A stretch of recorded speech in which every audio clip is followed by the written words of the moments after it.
ቀዝቃዛ ውሃ ሲጠጡ፣ ትኩስ ሻይ ሲጎነጩ ወይንም ጣፋጭ ነገር ሲበሉ ጥርሶን እንደ መብረቅ ብልጭ የሚል ኃይለኛ ቁርጥማት ወይንም ውጋት ተሰምቶት ያውቃል?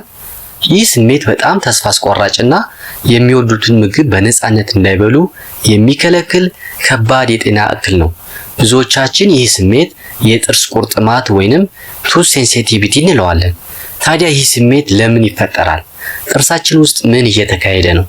ዛሬ ለጥርስ ቁርጥማት መነሻ የሆኑ ዋና ዋና መንስኤዎችን፣ በቤት ውስጥ የምናደርጋቸውን ስህተቶች እና ይህንን ችግር የምናስወግድባቸውን የሕክምናና የቤት ውስጥ መፍትሄዎችን በዝርዝር እንመለከታለን። ቪዲዮውን አሁኑኑ ላይክ በማድረግ ቤተሰብ መሆን ይችላሉ። የድድ ባክቴሪያ ኢንፌክሽን የሚያስከትሉ የተለመዱ ምክንያቶች ምንድን ናቸው? የድድ ባክቴሪያ ኢንፌክሽን በአብዛኛው በጥርስ ላይ በሚከማች ዴንታል ፕላክ ምክንያት ይከሰታል። ፕላክ በባክቴሪያ የተሞላ ተለጣፊ ንብርብር ሲሆን በየቀኑ በትክክል ካልተወገደ ወደ ታርታር ይቀየራል። ታርታር ተጨማሪ ባክቴሪያዎችን በመያዝ ድድ እንዲያብጥ፣ እንዲቆጣና እንዲደማ ያደርጋል። ከአፍ ንጽህና እጥረት በተጨማሪ የሚከተሉት ሁኔታዎች ባክቴሪያዎች እንዲበዙና ኢንፌክሽን እንዲፈጠሩ ያግዛል። አንደኛ፣ ማጨስ። ሲጋራ ማጨስ የሰውነትን መከላከል አቅም ያዳክማል፣ ወደ ድድም የሚሄደውን የደም ዝውውር ይቀንሳል። ይህም ድድ ባክቴሪያን ለመዋጋት እንዳይችል ያደርገዋል ማለት ነው። ሁለተኛ፣ የስኳር በሽታ ወይንም ዲያቤትስ። የደም ስኳር በደንብ ካልተቆጣጠርን ባክቴሪያዎች እንዲበዙ ምቹ ሁኔታ ይፈጥራል፣ የድድ ኢንፌክሽን አደጋም ይጨምራል። ሶስተኛ፣ የሆርሞን ለውጦች። እርግዝና፣ የጉርምስና ዘመንና ማረጥ ወቅት የሚከሰቱ የሆርሞን ለውጦች ድድን ለባክቴሪያ ይበልጥ ስሜታዊ ያደርጉታል።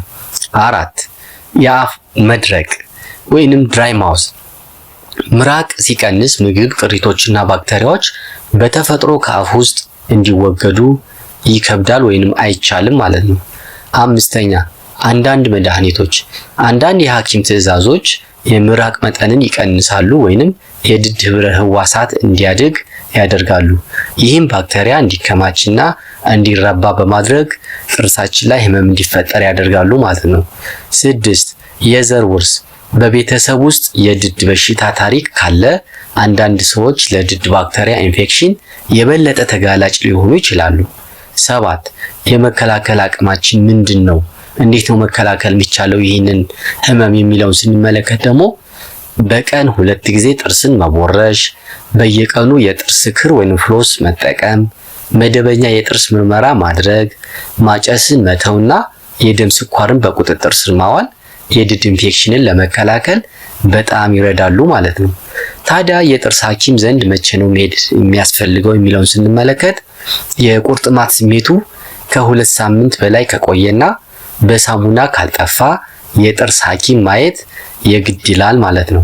ሌላኛው የድድ ህመም፣ ደም መፍሰስ ወይንም እብጠት ካለ የጥርስ ሐኪምን ማማከር እጅግ በጣም አስፈላጊ ነው ማለት ነው።